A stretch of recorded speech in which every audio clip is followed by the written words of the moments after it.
One. You're now live. Beautiful, beautiful. I don't know why I always do that. Every time it goes live, I always count down and say you're now live, like people don't know. The fuck. Yeah. Just to add, just like to add a bit of effect, you know. Yeah, like come on, guys, come on, pump. This is live now. That's it. That's it. Do you get many people reach out the weekend? That's what I wanted to ask you. So like, when it comes to Friday, Saturday night, you get a lot of people with addiction because obviously you shared your story and you got people who are addicted. Do you get a lot of people reach out at the weekend? No more than what they do during the week. No more. The numbers don't. I haven't actually looked at it properly, but I would have noticed. You know what I mean? That's something I would have picked up on, and I haven't. Maybe I should have a look at the messages, my messages that I've got. Or maybe I'll go through and see what days they're sent on. Yeah, because I just thought a lot of people, like when they're struggling with addictions, it's usually Friday, Saturday nights that a lot more people struggle with. So when it comes to the weekend, I always thought to myself, do you know what? I wonder how many people reach out and be like, look, I need help now. Yeah, because it's weekend. Yeah, I know. Obviously, weekends are they're more of a struggle for people. Definitely. That's the time. Obviously, you've got your week. The week is when you plan for your weekend. So you make sure that you've got things in place. You know, you make sure you've got plans. So you're going to be able to think about or worry about using. Definitely. Did you get many messages during the week, like I'm thinking about using it at the weekend, or is it usually just people reaching out saying I've got a problem? No, people during the week, they do. Yeah, a lot of people do reach out during the week, ready for the weekend to say, what can I do to stop myself from using it at the weekend? Because it's socially accepted, isn't it? At the weekend, everyone's going to have a drink anyway. They've had a working, you know, it's been a working week. And it's an excuse to have a drink. So it's like an enabler, isn't it? The weekend itself is an enabler. Yeah, massively. And when it comes to the weekend, it is you're either going out getting on a sesh or sitting at home with your missus or sitting at home doing nothing. And that is the only two options you're allowed to have. Yeah, 100%. But there's a young lad that I spoke with. His name's Dean. And he lives in Scotland. So he lives near that Ben Nevis, the biggest mountain in the UK. Yeah. And he said all he does, like on the weekends, he'll do like cold therapy. He'll go out walking with friends and that sort of stuff. I think a lot more people would get more benefit out of. They actually said, "Look, let's go on a hike. Let's go on a walk. Let's go on." Definitely, that cold water therapy is supposed to be incredible as well. There's a lot of people doing it in the Lake and Peak district as well. They actually go walk into lakes. Literally go into lakes, freezing cold. It's supposed to be really good for you. Same as cold showers as well, though. Cold showers are really good for you. I've heard of ice baths, and that's horrible. Yeah, I know. I've never done it. I think I've had a cold shower once when my boiler broke or something like that, and I had to have a cold shower, and that was the worst experience of my life. It's absolutely horrible. And when I got into the ice bath, I looked down and I was like, bloody hell, I've lost half me tudger. Yeah. I mean, missus don't walk in now. Friggin' So have you ever thought about doing like the cold therapy or the ice therapy I don't know, it helps like with your mindset, it helps you. He says he does it in the morning, right? And then when you do that in the morning, you know your day can't get any worse because you've already had like the cold therapy. Yeah, I think it's something I've seen. There's a couple of guys on TikTok that do the same thing as what I do, and one of them in particular, Zach. He's actually starting a program based around cold water therapy. Is that clean or something like that? Yeah. So he is doing this thing now. He actually lives. It's that way. I think it is in the Lake District somewhere. But they go to this place. There's a group of people in recovery that meet up and they go and do this. It's called something specific, and I can't remember the name of it. What the name is. But it's basically the video that you put on. There's about 20 or 30 of them just walking like, and then just floating around in this lake, freezing cold. This was a couple of months ago now, I suppose. But yeah, it's something that I do. I definitely do it because I've heard such good things about it, you know? Yeah. I'd definitely be up for trying something new. A couple of people near me said, let's go for a swim in the sea, because obviously we live the sea, little sea town. Let's go for a swim in the sea. And you're like, yeah, I'm up for it. And then it's fucking cold. And you're like, I've never actually gone ahead and we've never actually gone and done it, but it'd be something definitely try. You have to get used to it, don't you? You have to give it a go a few times. Yeah. And then sort of to start reaping the rewards, to start gaining the benefits from it, I think. Massively. But I think once you get your head around it, the psychological benefit of actually going out there, doing something you don't really want to do, something you know you're not going to enjoy, something you don't like. And when you get it over and done with, I wonder if that would be like, fucking hell, I've already accomplished that today, or I've accomplished that this week. 100%. 100%. It's definitely something that I'll look at going. I mean, I've definitely thought about it.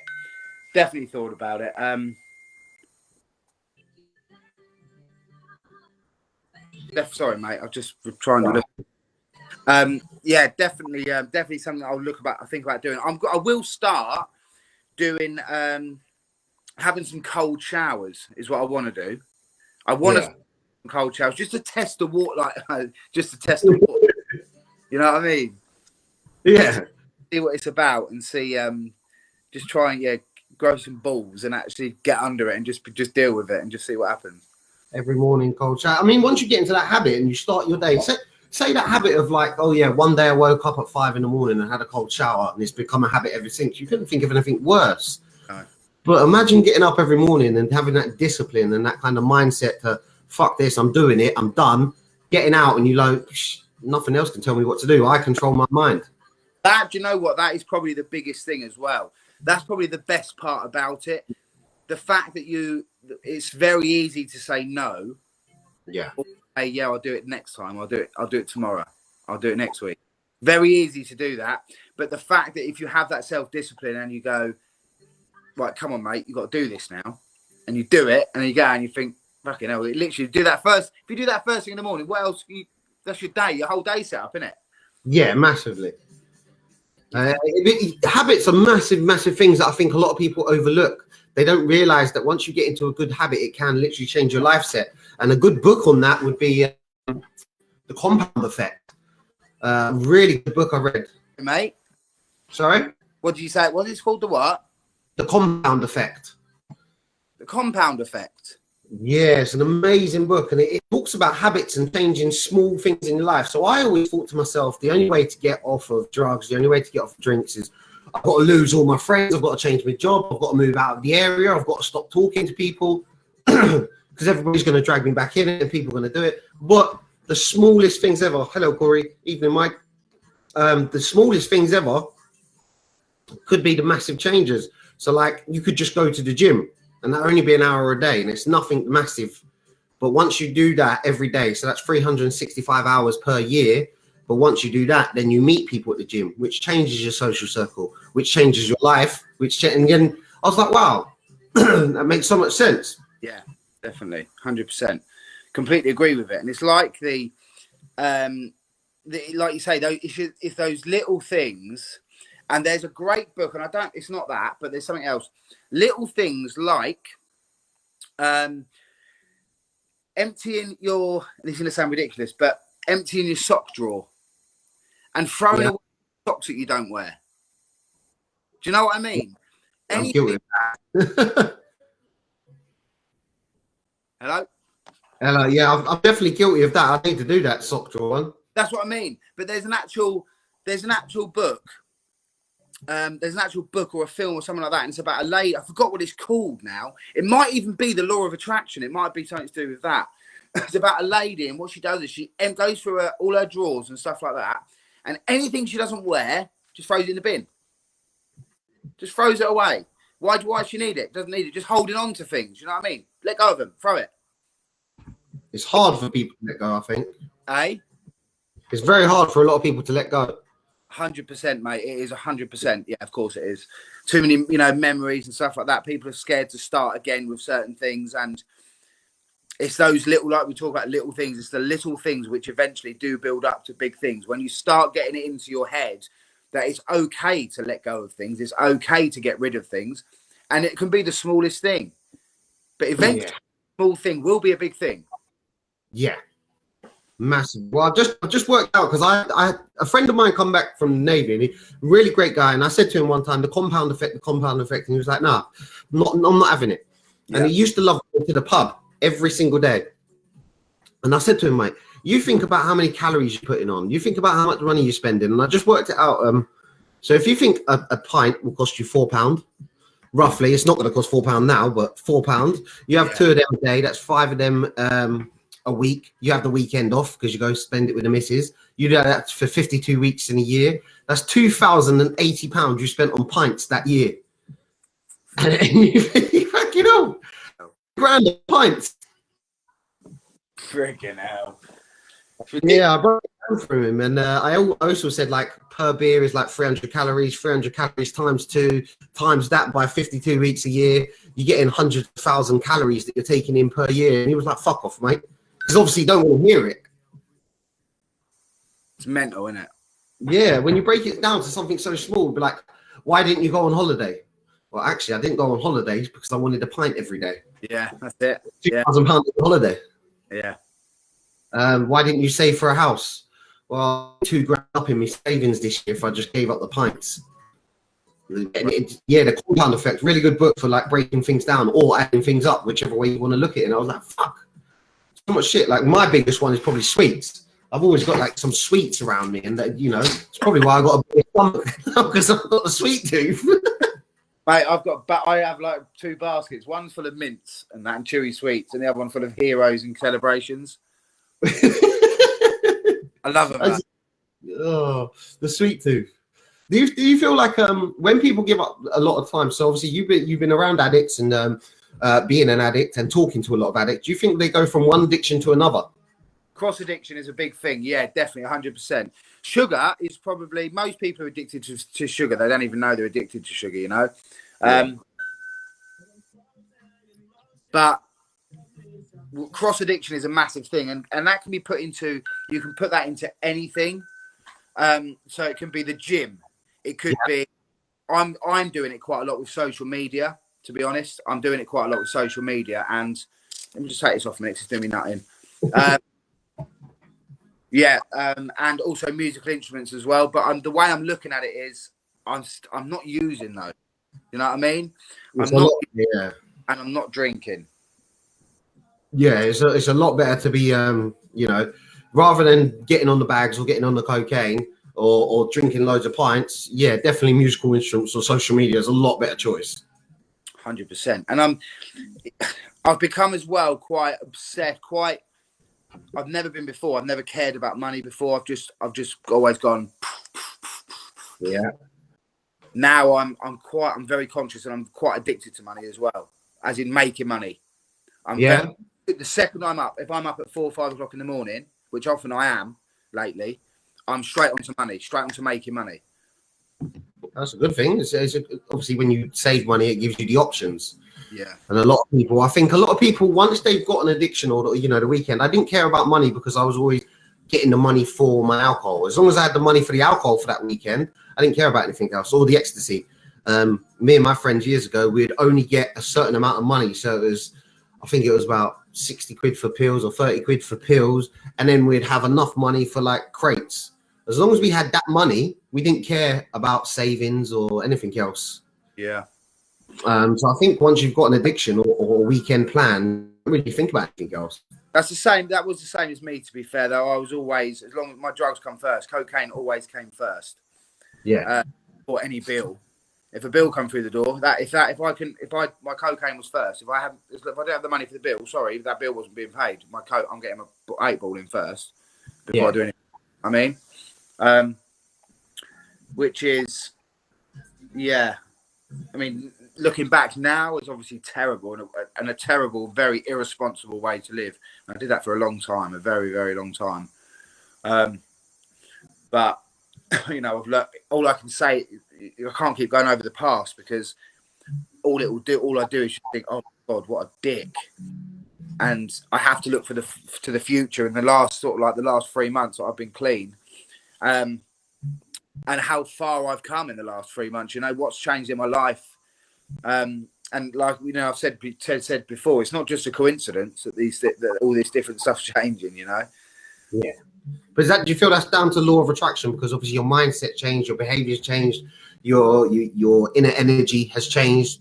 Do you feel that law of attraction has come into your life? 100%. 100%. Something as well that I never thought, never believed in. Just always thought, well, that's just a little story, isn't it? Yeah. But yeah, 100%. I had, when I was living a life using, it was very negative. I had a lot of negativity coming my way, which is how it works. You know, I was living around drama. I was living around, obviously I was using, so I had money problems. I was worrying about debt, worrying about people coming after me because if I was ticking gear and stuff like that. Yeah. So it's just constantly, if I got some gear, yeah, I'd feel great with the gear. But then all that brought was family hurt, family upset, lying, stealing, drug dealers coming after me, money outgoing owed, bills not being, just attracting all negative things. Yeah. The second the gear went, all my bills were paid up. Obviously, come away from where I was living in Norfolk, come back to Cambridge, and everything, and I mean everything, has been different. Yeah. And you know, I wake up in the morning now, and I've never done this for years. I have like 4 hours sleep, and I'm bang wide awake. That's good. Do you know what I mean? And I'm just, that's plenty. That's it. At the minute, 4 or 5 hours is plenty of sleep for me. At the minute, I'm up, showered, fag coffee, into Cambridge, coffee and a walk. Like, it's just, and I've never done it. Like a completely different, like a born again Christian. You know what I mean? Yeah, that's a good routine. Yeah, yeah. I mean, I need to slow down a bit on the coffee. I've had 6 cups of coffee today when I was walking around Cambridge.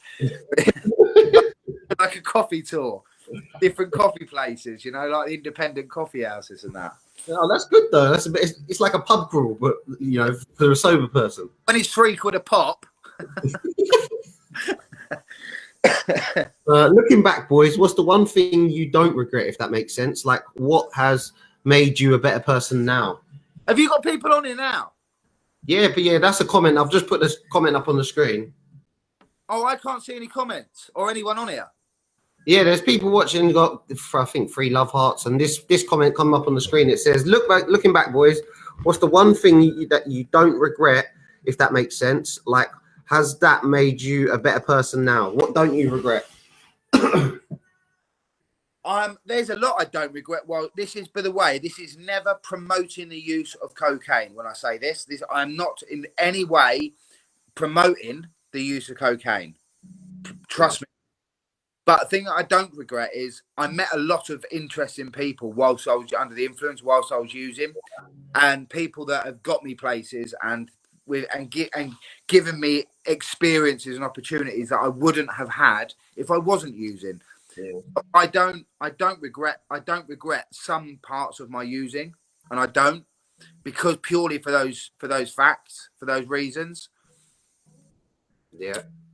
But again, like I will say, I'm not promoting it. I'm really not promoting the use of it at all, because it's fucking destroyed my life. Yeah.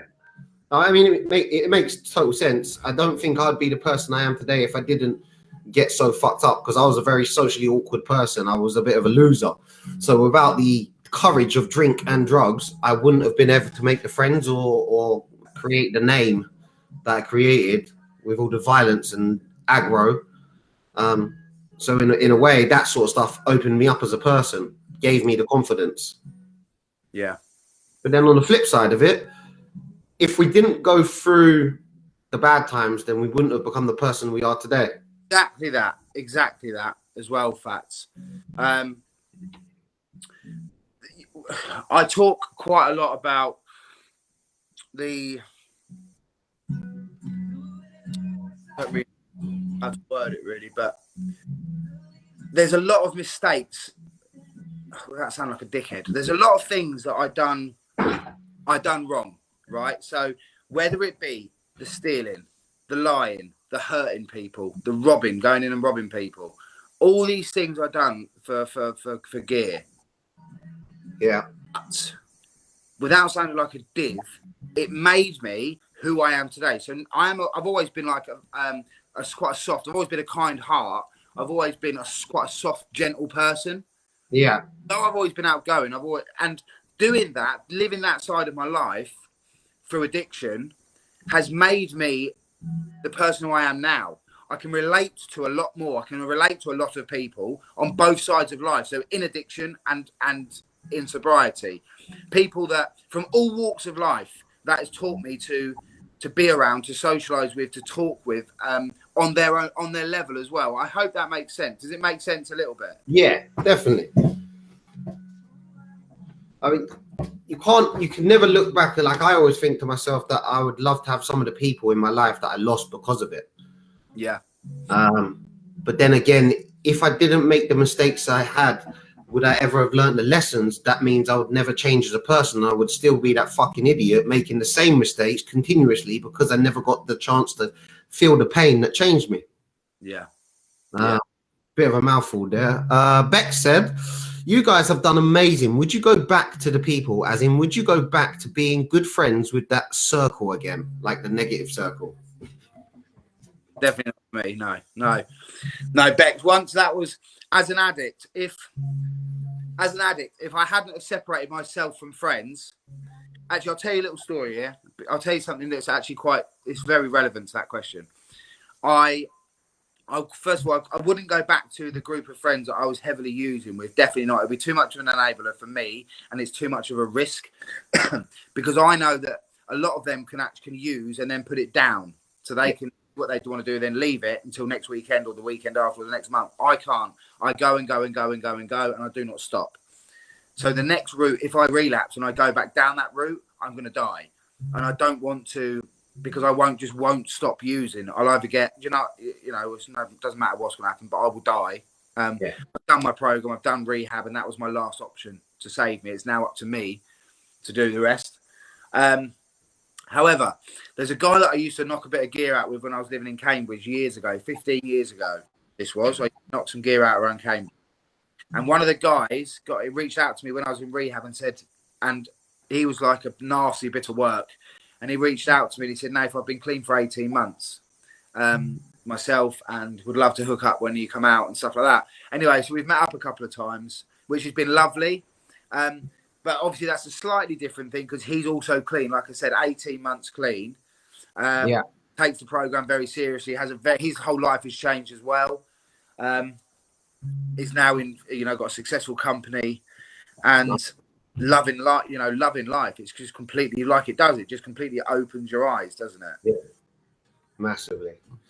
So yeah, I hope that answers your question, Bex. Got another one.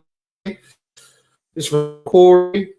It says, "Don't look back on your past because if it wasn't there, you wouldn't be the person you are today. And I'm guessing you boys have definitely helped a lot more than what you lost during the time." Yeah, great, very good comment. Very good comment. Thank you. Yeah, I think like exactly like that, like Fatz was just saying as well, like it does make you your past makes you who you are today if you come through it, if you learn from your mistakes, and then that person that you become obviously providing you a better person, obviously otherwise you're just going downhill if you're not sorting it out. But I've learned an awful lot from my past, but don't get me wrong, I will say this as well. I wasn't an arsehole. I wasn't always a nasty bit of work. I wasn't always a horrible person. I'd done things based around my addiction. Throughout my addiction as well, I always gave. I always put other people first. I always loved very hard and cared very hard. Yeah. It wasn't just about, a lot of things I was using on my own. I wasn't, I was literally sat in a room on my own. I couldn't bear to be around anyone. I was so paranoid. Yeah. Got to a point obviously when you can't speak and stuff like that.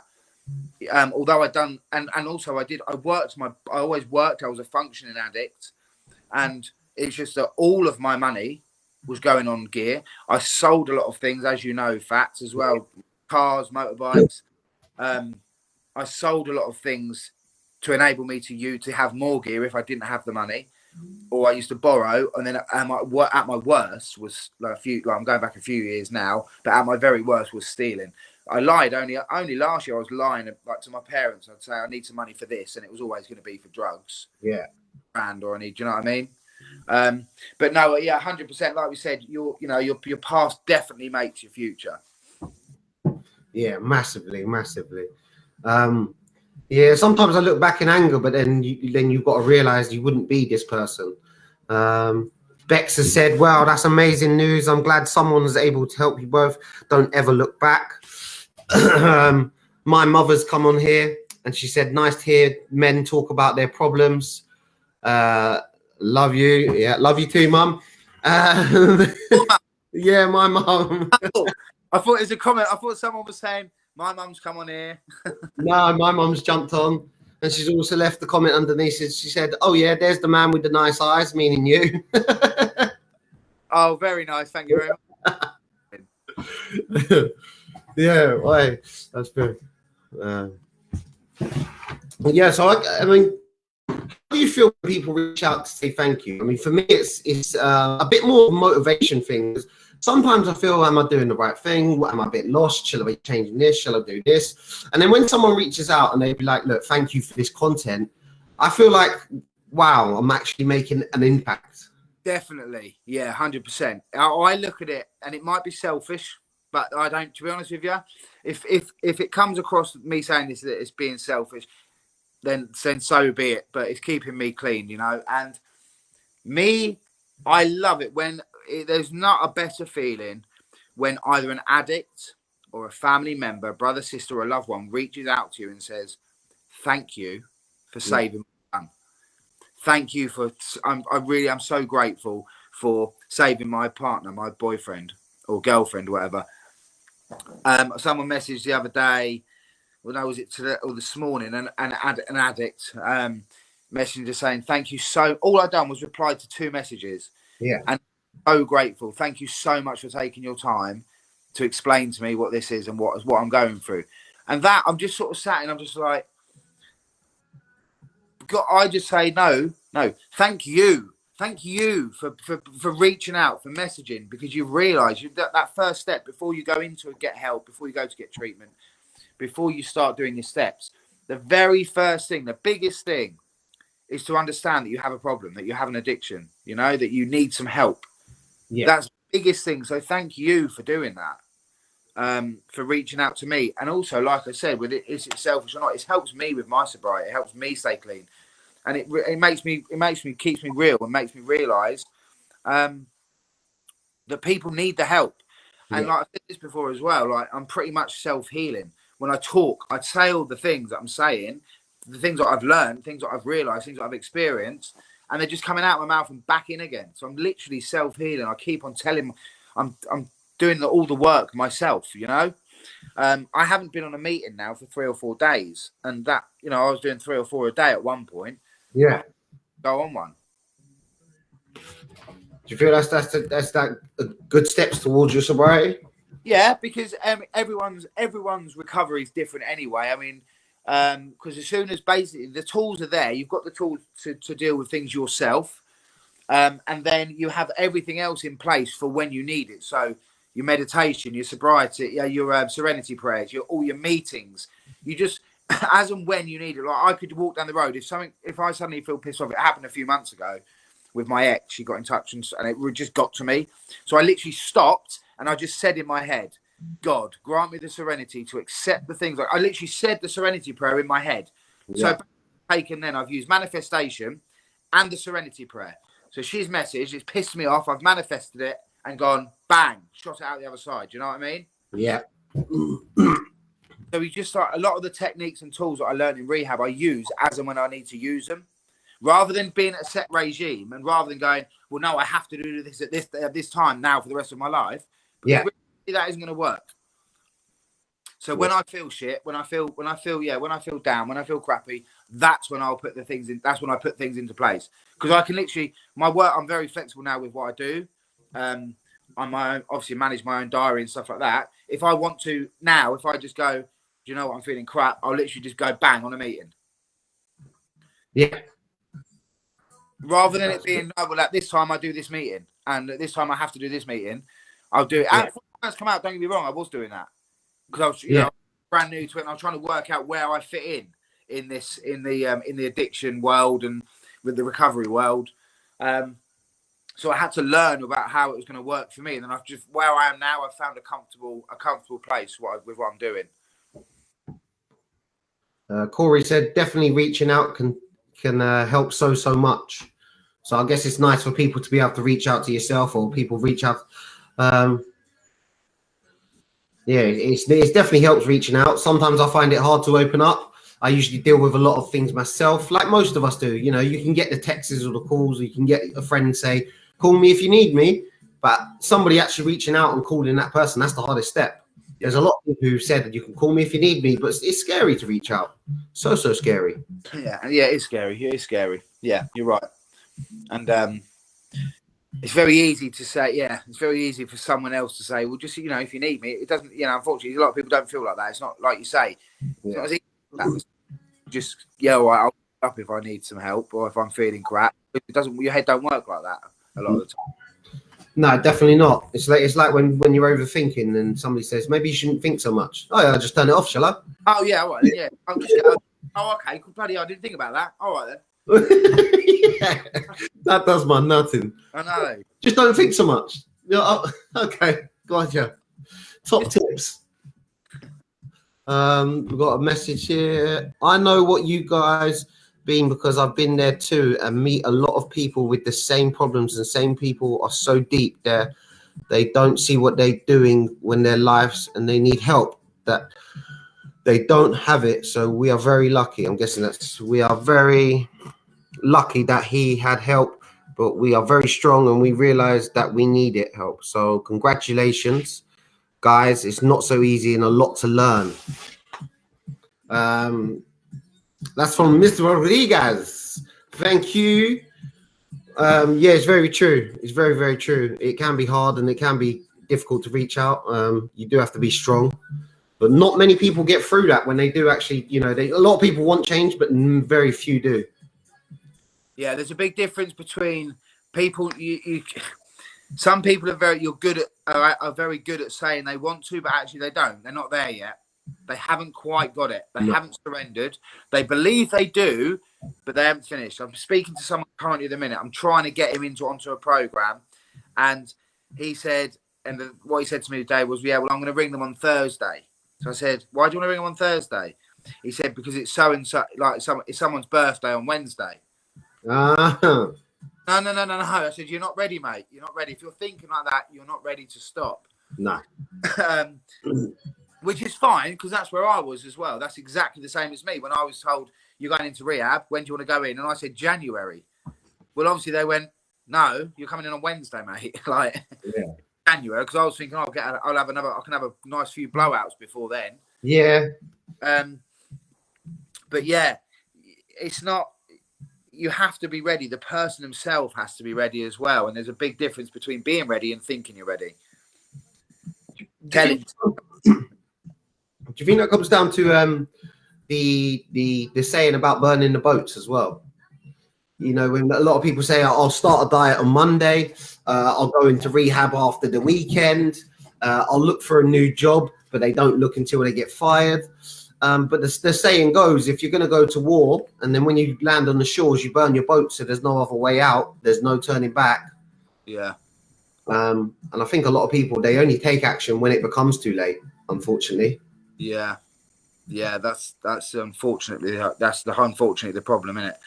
And then when it comes to the world of drugs, yeah, you've actually got, there's actually the end result is obviously terrible, but the end result of using is you're going to feel great. So that doesn't help you, because you can say, "Yeah, I'll go. I'm going to ring them next week," and you know that in that time between, you're going to feel fucking incredible using. So you haven't got too much of a deterrent. It isn't until it's so difficult to explain, because it isn't. The thing is, for me, I was there. I was in that place where I wasn't ready to surrender. I just loved using gear. It made me feel incredible, making me feel good. I knew what was going on around me. I knew that I was causing destruction and havoc for a long time, but I still loved doing coke. Yeah. And it wasn't until I was in rehab and day 2 that I thought, "Shit, I'm an addict. I am a drug addict." And then so it wasn't until I was actually through them doors in the middle in rehab that the problem was there. that I actually realised that I had that spiritual awakening, and I realised and understood that I was an addict. So I completely get it that people are outside and they're not ready to go, but it's just taking that step, and like you say, burning your boat. Yeah, if you've got no other option, I mean, if I didn't get fired so many times, I don't think I would have ever started or spent time in my own company. Yeah, I was a shit employee. I was turning up drunk on Mondays morning, or if I turned up on Monday morning, and I was just angry at everybody else. And until I kept getting fired from all these jobs, I wouldn't have taken action. So it come down to, you know, you have to do something, or else you're just going to carry on getting fired. So it was their kick up the arse that helped me change. Yeah, 100%, 100%, mate. It's straight. Addiction's a horrible thing. It is a horrible, horrible disease. It's a living problem, and we are the living solution. It's just spreading the awareness, making people understand that where it does go, and it's, you know, when we share our stories, facts, they're real, you know, and they're things that have happened and that can happen to anyone. Because I certainly didn't grow up when I was at school. I didn't say when I get older I want to steal from my mum and dad and my sisters and my family. I want to lose jobs. I want to fuck up relationships, and I want to sit on my own in a house sniffing cocaine. I never said that. Do you know what I mean? I didn't choose for that life. It happened. It happened for anyone else as well. It's not just going to be me, or not just going to be you. There's millions of people that it's happened to. We're just living proof of people that, I mean, just two of millions of people that are better, though, that are, you know, that are in recovery, that are better and doing something with their lives to show you can be better. Massively. But I think a lot of people just kind of fall into that trap of that will never happen to me. They've got that ignorance that I'll never go that far because I've got hold of it. Yeah. And then they start losing shit. And I do it when I want, as and when I want. I can do it. I control it. Classic textbook. That is. Christ, how many years did I say that for? I used to always say that when I was drinking in the morning. Like, I don't have to drink. I can drink if I want to. Fuck you know. Yeah, of course you do, mate. Yeah. Fucking cracking a beer at 8 in the morning. Like, you really, really don't want to do that. Yeah. It's crazy. It's hard to acknowledge you're going through a tough time as well. So great work on everyone who has said help. Brave people. It's brave to say help. 100%, definitely, yeah, massive. Probably the biggest step. Like I said earlier, the biggest step, biggest thing to say, I need some help. Please help me. I need some help. Yeah, like that's a massive thing. So that's why I'm so appreciative of people that when I get all these messages and stuff on TikTok or Insta or whatever. Yeah. I've realised that watching your things, and I've realised that actually I'm the same as that, and I need some help. What can I do? Like, the first thing is, fucking well done, mate. First of all, give yourself a pat on the back for reaching out. That's the first thing. It's incredible you've done that, you know? Yeah, it's very, very true. A lot of people see it as weakness. Oh, I can't reach out for help. I don't need it, or no, I'll be okay. But eventually something will catch up with you, whether it's depression, cocaine use, drink, whatever it is. If you don't ask for that help, you may be in a very, very bad place or dead. 100%, mate. That's the thing as well. Rehab is the last option for an addict. Rehab is the last option, because the next thing after that is death. You're going to die. Simple as that. There's nothing else. So it's a savior. That rehab is the thing that will save you.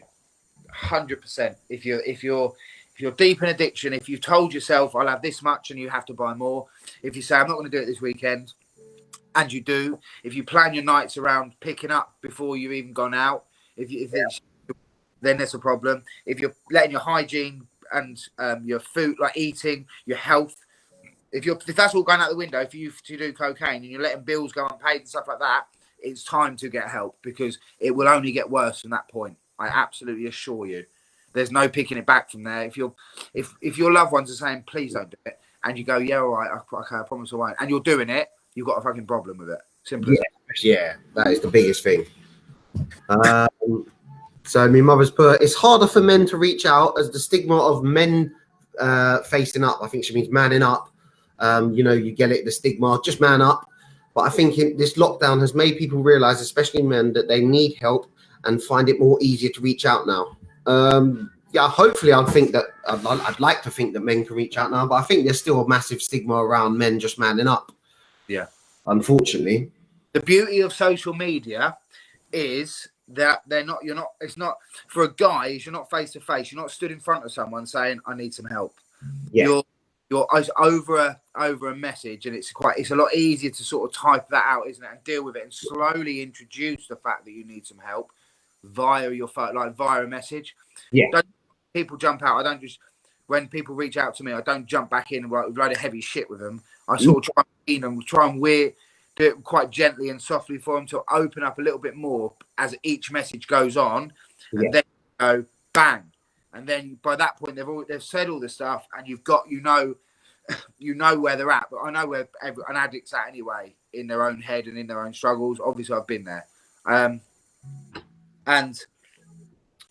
So I think this social media is an incredible platform, and in lockdown as well, people are on their phones a lot anyway. So it is helping. It is helping, and in a weird way, I think mental health. It's already proven that mental health is a massive thing in the last 2 years. Mental health has become a massive problem. Yeah. Mainly because of that. Mainly because people have got their phones more, and more people are reaching out to people.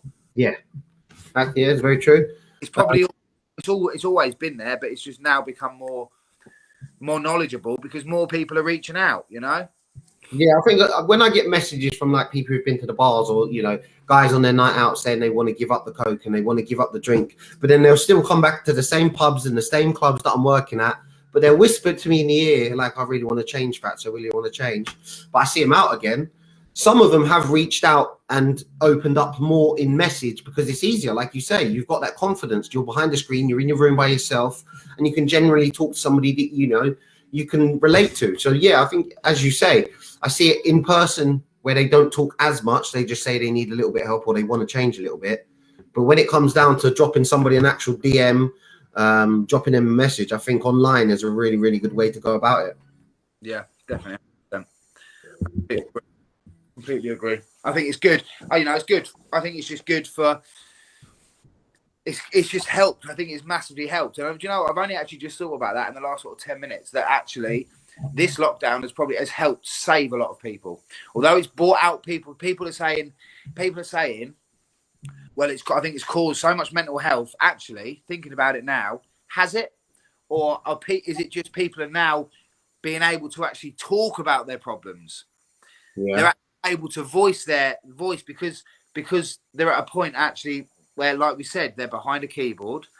You can type, you can talk to people online without being face to face. So actually, is it the fact that has the mental health, I think, has always been there.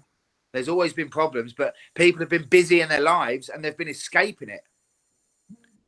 And they haven't had to sit with their feelings a lot more. Yeah, a lot of people have thought this last one's the hardest, but yeah, like maybe it's because people are being more real with themselves. That does make more sense. Yeah, because the first lockdown was a breeze. Everybody was doing it in summer. It's still hot. Everybody could still go out. Everybody could relax. It was our first time off of work. We could enjoy it a little bit. Yeah, the third one, maybe people have started to realize, oh, I've got some issues myself. Yeah, definitely. No rule book, is there? Your food will probably be here soon as well, won't it? Whose? Yours. You got a takeaway? Yeah. You got a message here from Tanya. I think you're doing amazing. Keep moving forward. I'm 20 years clean from Class A. I'm 12 years clean from cannabis, and I'm 6 years clean from alcohol. Fantastic stuff, Tanya. That is some good. That is definitely good going. Decent. That's very, very, very impressive. I always smile when people tell me sobriety things. You know what I mean? Like people say, yeah, how long they've been clean, how long they've been sober, and it just makes me smile. I just think, good for you. You could relate to it a lot. So to see somebody going through all that, you know how hard it is. Yeah, massively.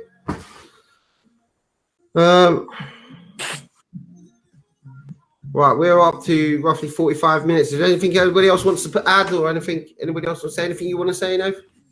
Nothing I want to say, mate. I'm happy with that. Again, I think we've touched on some good points there. We've, had a nice share. Yeah. With important things, I think we do every time we speak, though, to be honest with you, Fatz. I think there's important things are some beneficial things for people to take away from them and to pick up on, and relatable stuff, real stuff. Proud of you both. Thank you very much. It was help from the police that helped Tanya. Had the time to think, which was brilliant. Knew and had to shout out. So there's thank you. Proud of you both. Thank you. All right, we'll wrap up there then, mate. Nice one, Fatz. Thanks, guys. Thank you ever so much as well for coming on and spending your time on your Sunday evening. What time is it now? 7:45. Listening to things like this. Addiction is very, very real, and it's very important, like we've spoken about tonight, that if you think you have a problem, it's just the most important step. The very first step is to reach out and speak to someone. Speak openly and honestly to someone, because if no one else knows, all you're doing is just bottling things up, which in addiction, that's what you do anyway. Your head's like a fucking washing machine. Just got everything's going on, and you need to start releasing some of this. So it's very, very important that you just take that step. Just jump over that line. No pun intended. Jump over that line and start speaking to people, because it will just drop weights off of your shoulders, and eventually you'll be in a place where you can just go, do you know what? I'm now gonna actually get the help, and I'm gonna stop. I'm gonna stop doing this, and I'm now gonna get the help. It's very, very important. Fatz, thanks ever so much for having me on, mate. Thank you. You have a good evening, my friend. And you, dude. I've never logged off of this before, so what do I do? Are you gonna kick me off? It should. As soon as I press stop streaming, it should just cut it off, and then you can just come off it. Nice one. Lovely job. I'll talk to you soon. Talk to you soon. Bye.